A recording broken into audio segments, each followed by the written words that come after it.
Assalamualaikum warahmatullahi wabarakatuh. Welcome back to our channel. Hope you all are good at your home and doing great. तो आज हम science 2 से शुरू करते हैं। जो टॉपिक्स जो है वो इम्पोर्टेंट है, आ सकते हैं इम्तिहानात में से सवालात। तो पहला सबक है हमारा तवारिस और इर्तिका। तो यहाँ पर इस टॉपिक से ही पहला सवाल बन जाता है कि तवारिस क्या है और इर्तिका क्या है। ठीक है, तो ये पढ़ लीजिएगा आपके क्या है। इस तरह का सवाल इस पर पूछा जाता है। ये सबक जो है वो 5 मार्क्स के लिए पूछा जाता है विद ऑप्शन, और विदाउट ऑप्शन 3 मार्क्स के लिए पूछा जाता है।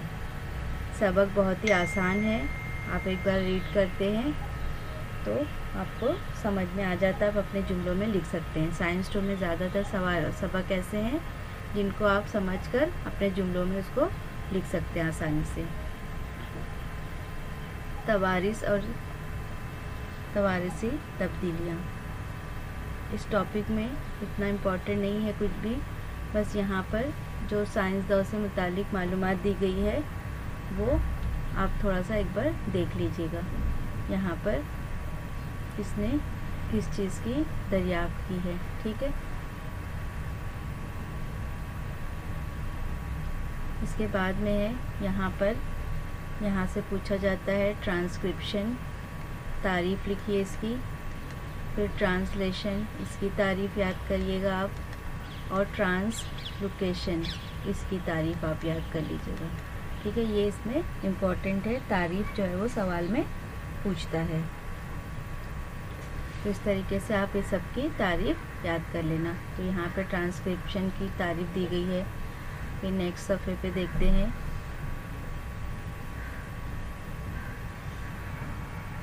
यहाँ पर ठीक है, अब यहाँ पर कोडान किसे कहते हैं, ये एक सवाल पूछ सकता है।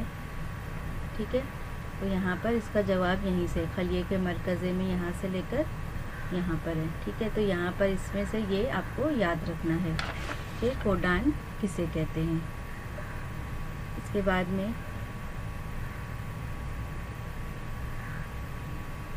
देखो यहाँ पर ट्रांसलेशन, ट्रांसलोकेशन, इस सब की तारीफ़ दी गई है। ये आप इसको अच्छी तरीके से याद कर लेंगे, अलग बुक में इसको लिख लेंगे। इसके बाद में ट्रिपलेट, कोडान कोडान क्या है वो याद करेंगे, इसकी तारीफ़, यानी छोटे छोटे जो तारीफ़ें दी गई है वो आपको याद कर लेना है।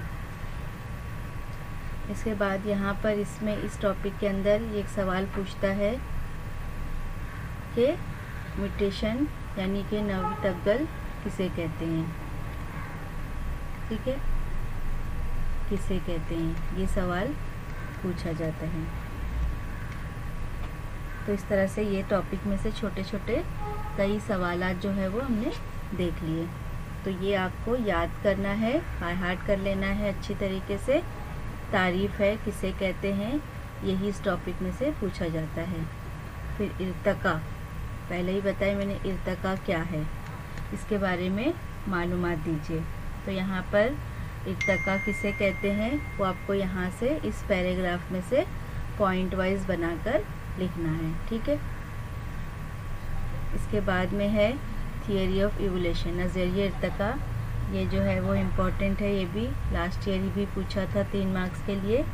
तो इसको भी एक्सप्लेन करना है, यानी कि तफसील से लिखना है कि नज़रिया इर्तिका क्या है। तो यहाँ से आपको क्या करना है, पूरे 6 पॉइंट्स बनाना है, पॉइंट वाइज आपको आंसर लिखना है पूरे पैराग्राफ में से, यहाँ से लेके पूरा ये यहाँ तक है। ठीक है,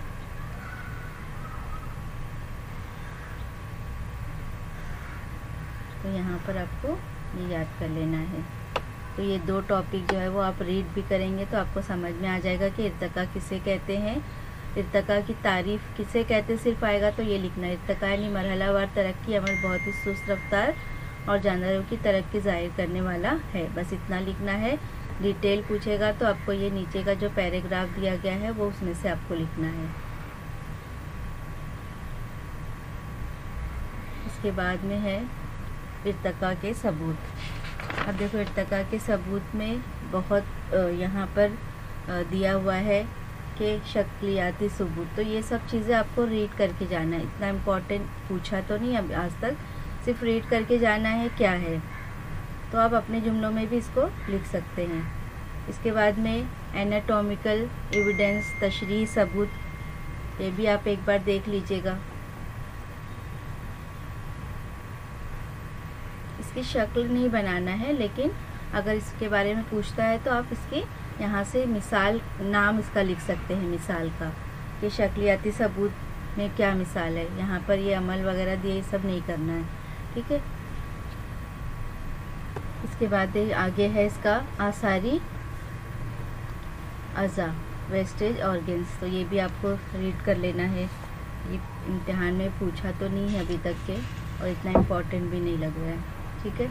अब इसके बाद में सब यहाँ पर ये रक्काज़ी सबूत, ये इम्तिहान में आ चुका है और ये टॉपिक जो है वो इम्पोर्टेंट है। तो ये रक्काज़ी सबूत आप जो है वो अच्छी तरीके से पढ़ लेंगे।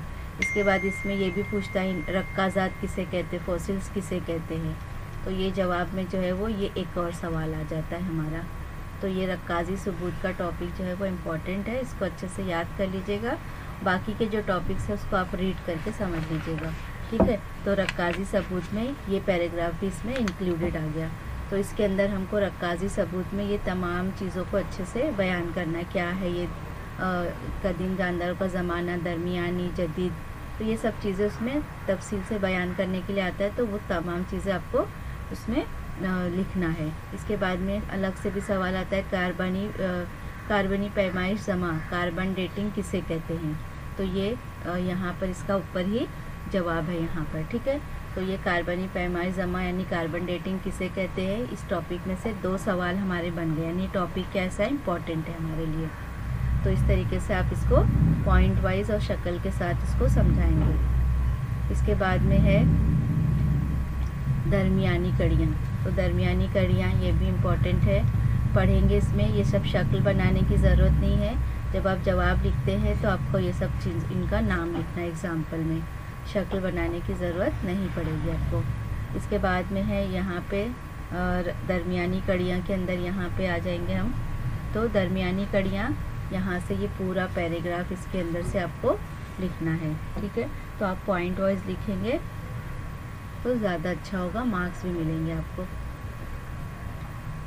इसके बाद में है जिन्याती सबूत, ये भी आप पढ़ लीजिएगा खाली।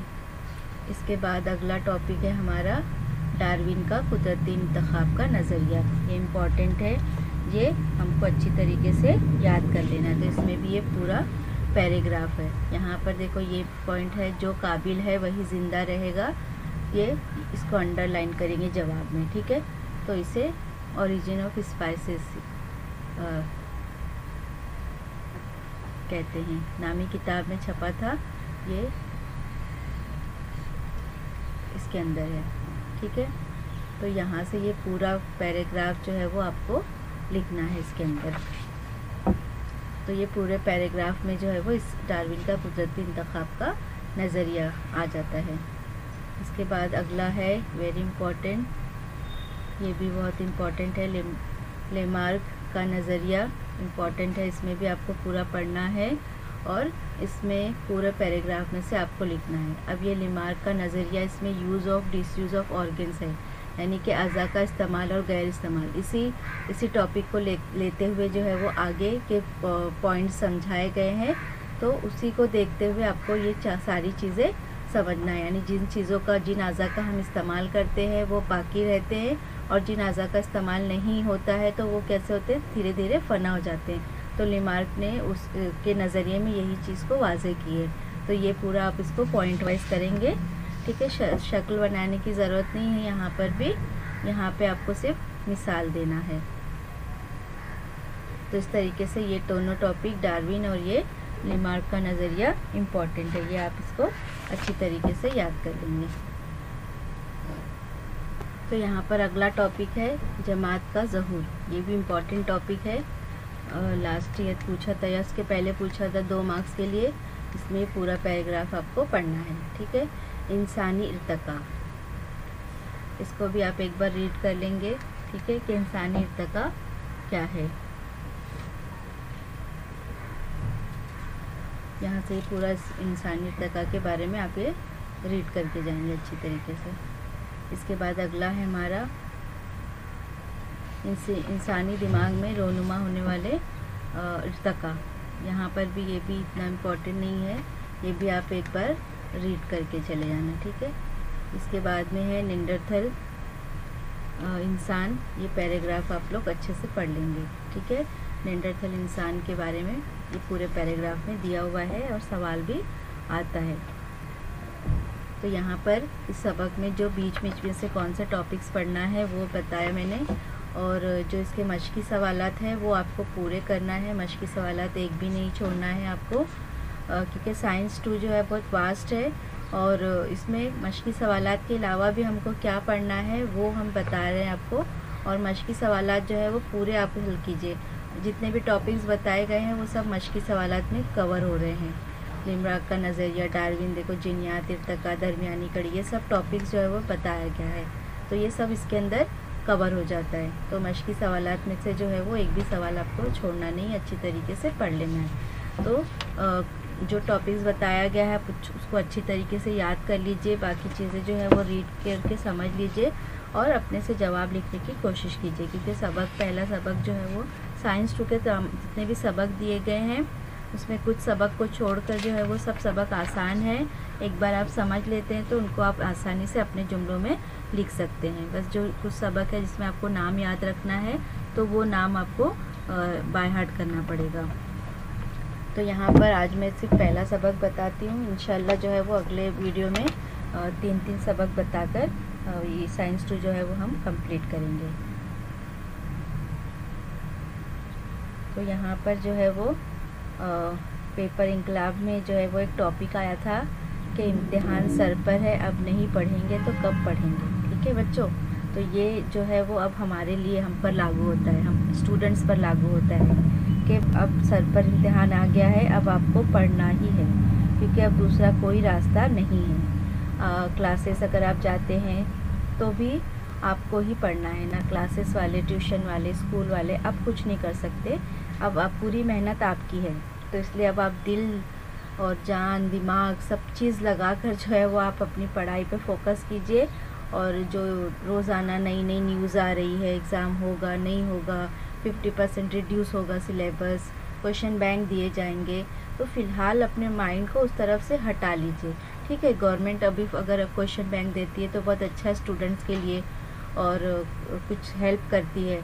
और इसके अलावा जो है वो SCRT चैनल जो है वहाँ पर स्टूडेंट्स को गाइड करने के लिए भी कितने सारे वीडियोस है, आपके स्कूल वालों ने आपको बताए होंगे, तो आप वहाँ पर भी SCRT के चैनल पर भी जाकर देख सकते हैं कि किस तरह का गाइडेंस लेक्चर 10th के बच्चों के लिए दिया जा रहा है, ताकि उनको एग्ज़ाम देने में हेल्प मिल जाए, ठीक है। तो जो निगेटिव न्यूज़ है उस पर बच्चों ध्यान मत दो, उससे क्या होता है हमारे माइंड डाइवर्ट होता है और हम पढ़ाई में अपना फोकस जो है वो कम कर देते हैं कि ठीक है अभी क्वेश्चन बैंक आएगा तो देखते हैं, फिर पढ़ाई शुरू करेंगे। तो बच्चों अब वक्त नहीं है बिल्कुल भी, अब आपको पढ़ाई करना ही है। अगर आपको अच्छे नंबरात लाना है तो आपको पढ़ाई करना है। जिन बच्चों ने अभी तक पढ़ाई शुरू नहीं की है या उनको लगता है कि हम नहीं कवर कर पाएंगे, तो बच्चों आप लोग ऑब्जेक्टिव से शुरू कीजिए, ऑब्जेक्टिव से शुरू कीजिए। देखिए इंशाल्लाह ताला आपका इंटरेस्ट बढ़ जाएगा, एक बार आपको चीज़ें जल्दी जल्दी याद होगी। कभी भी शुरुआत जब आप करते हैं आपको डर लग रहा है तो आप छोटी चीज़ से स्टार्ट कीजिए। तो जब एक बार आपका कॉन्फिडेंस लेवल बिल्डअप हो जाता है, आपका एक कॉन्फिडेंस लेवल आ जाता है, तो आप आगे के जितने भी बड़े जवाबात भी है उसको भी आसानी से आप याद कर लेते हैं। तो इसलिए बच्चों छोटी चीज़ों से यानी ऑब्जेक्टिव से शुरुआत कीजिए। जब ऑब्जेक्टिव्स वगैरह आपके पूरे हो जाते हैं तो उसके बाद आप बड़े आंसर्स को याद कीजिए। इसके बाद इसमें यहाँ पर एक टॉपिक और दिया था कि बेहतर पढ़ाई के लिए 10 बातों का ख़ास ख्याल रखिए। पेपर में दिया हुआ था, न्यूज़पेपर अगर आप लोग पढ़ते होंगे तो पहला टॉपिक है कि 24 घंटे के अंदर याद कर लीजिए, यानी जो आपने पढ़ा है उसको आप 24 घंटे के अंदर रिवीजन कर लीजिए। इसके बाद में कंटिन्यू एक ही जगह मत बैठिए, अपनी जगह चेंज कर लीजिए, ठीक है। फिर रुक रुक कर सोचिए कि याद कैसे रखा जा सकता है। फिर इसके बाद में याद कीजिए, फिर थोड़ा सा जहन पे ये जोर डालिए कि आप उसको याद कैसे कर सकते हैं। यानी कि ये भी देखा गया है कि पढ़ना दोबारा पढ़ना, बार बार पढ़ना, कोई बहुत अच्छी आदत नहीं है, बल्कि अच्छी आदत ये है कि जो पढ़ा जा रहा है उसे समझा जाए और सोचा जाए। यानी एक चीज़ आप रट रहे हैं तो रटना नहीं है आपको। इसके पहले के वीडियो में मैंने बताई थी कि बच्चों रटो मत कोई चीज़, उसको पहले समझो और फिर याद करो, और समझ के समझो और सोचो कि क्या है इस जवाब के अंदर, क्या चीज़ें बताई गई है। तो जब आप एक बार सोचते हैं थोड़ा रुक कर, तो आपके दिमाग में वो चीज़ स्टोर हो जाती है, और जब फिर आप जवाब याद करते हैं तो वो क्या होता है कि वो आपको जवाब अच्छे से याद हो जाता है और काफ़ी वक्त तक आपके दिमाग में रहता है। तो आपने जवाब समझ लिया, आपने उसको सोच लिया, एक बार किताब बंद करके आप उसके पॉइंट्स को थोड़ा सा अपने दिमाग पे प्रेशर डालकर उसको सोचिए कि ये जवाब में क्या क्या पॉइंट्स दिए गए थे, क्या क्या बताया गया था। तो जब वो चीज़ एक बार आप दिमाग में आ जाती है आपके, तो आपको जवाब जो है वो आसानी से याद हो जाएगा। ठीक है, तो और एक ही सबक को बार बार मत पढ़िए, यानी वही रटिए मत कोई चीज़ को। इसके बाद पढ़ाई के वक्त सिर्फ पढ़ाई कीजिए, मोबाइल मत लीजिए, टीवी मत देखिए, दोस्तों से बात मत कीजिए, दूसरी चीज़ों को अपने आसपास मत रखिए कि आपका माइंड डाइवर्ट हो। पढ़ाई कर रहे हैं तो आप पढ़ाई पर ही फोकस करें। इसके बाद पढ़ाई के दौरान जो है वो आधे घंटे में अगर आपको लगता है तो आप 5 मिनट का ब्रेक ले लीजिए, यानी वक्फे का ब्रेक लेके पढ़ाई करिए, कंटिन्यू मत पढ़िए। और अपने आप पर जबर मत कीजिए, यानी कि ज़बरदस्ती अपने आप को 24 घंटे पढ़ाई में मसरूफ़ मत लगिए। बस आप किताब लेके बैठे ही हैं और आपको एक ऐसा लग रहा है, सेटिस्फेक्शन है कि मैं आज दिन भर पढ़ाई किया, लेकिन आपने दिन भर पढ़ाई की है तो वो पहले देखिए लास्ट में कि आपने दिन भर बुक लेके आप बैठे रहे तो आपने कितनी पढ़ाई की, कितना याद किया। तो पूरे दिन भर किताब लेके बैठने का कोई फ़ायदा नहीं है। जो वक्त आपको टाइम टेबल दिया गया है उस हिसाब से अपने आप को ढालिए, उस हिसाब से पढ़ाई कीजिए, और उसके बीच में भी आप थोड़ा थोड़ा ब्रेक लीजिए ताकि आपका माइंड जो है वो फ्रेश रहे। ठीक है, और जो चीज़ आप समझ लेते हैं तो आप अपने आप से खुद सवाल कीजिए कि अच्छा ये सवाल का ये जवाब है, तो इसमें ये पॉइंट्स बताया गया है ना। अपने आप से बात कीजिए, तो इससे क्या होगा कि वो चीज़ भी आपके जहन में अच्छी तरीके से फिट हो जाएगी। और थोड़ा सा एक्सरसाइज कीजिए, नमाज़ पढ़िए। नमाज़ तो हम 5 वक्त की हमको पढ़ना ही है, क्योंकि नमाज हमारे ऊपर फ़र्ज़ है, हम एक मुसलमान हैं तो नमाज हमारे ऊपर फ़र्ज़ है और ज़रूरी भी है। और नमाज़ पढ़ने से ज़हनी सुकून मिलता है। ये एक आप चीज़, अगर आप दिल से नमाज़ पढ़ते हैं तो आपको बहुत सुकून मिलेगा। और फिर उसके बाद पढ़ाई कीजिए, सुबह जब उठते हैं नमाज़ पढ़ लीजिए, थोड़ा सा एक्सरसाइज कर लीजिए और फिर उसके बाद आप पढ़ने बैठिए। तो देखिए इंशाल्लाह ताला ये जो आपका 1 महीना है इसमें आपका पूरा पोर्शन जो है वो बहुत आसानी से कवर हो जाएगा। अब नेक्स्ट वीडियो में हम इंशाल्लाह ताला आगे के सबक देखेंगे।